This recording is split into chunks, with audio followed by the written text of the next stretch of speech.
No matter how much they'd like it to vanish, the Nord Stream pipeline story just isn't going away. Pulitzer Prize winning journalist Seymour Hersh dropped the biggest story of the year last week. Hersh documented in detail bombshell claims by inside sources that the US blew up the Nord Stream pipelines as part of a covert operation. According to Hersh's sources, the explosives were planted in June 2022 by US Navy divers under the guise of the Boltops 22 NATO exercise and were detonated 3 months later with a remote signal sent by a sonar buoy. The attack was intended to make Germany more dependent on American energy and ramp up the military escalation in Ukraine. Now Hersh is promising to reveal further information about the plot. There may be more to learn about Joe Biden's decision to prevent the German government from having second thoughts about the lack of cheap gas this winter, Hersh wrote on Substack. Stay tuned, he said, we are only on first base. The journalist also pointed out how, similar to what they're doing now, the legacy media once ignored his expose on the My Line.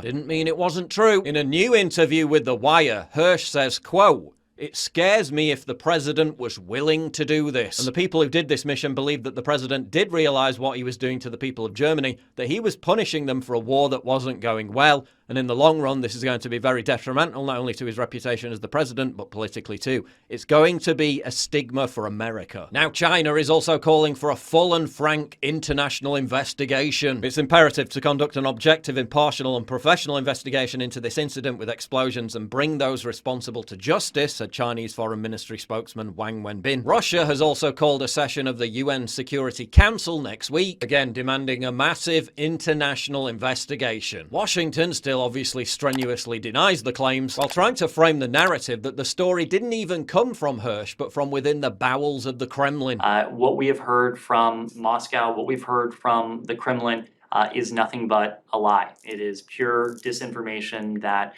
the United States was behind what transpired with Nord Stream 2. Yeah, seems that whole UFO flap, which Edward Snowden said was deliberately engineered to distract from the Nord Stream story, hasn't had its intended effect. But then again, does the media really even need to distract from a story that they barely bothered to cover in the first place?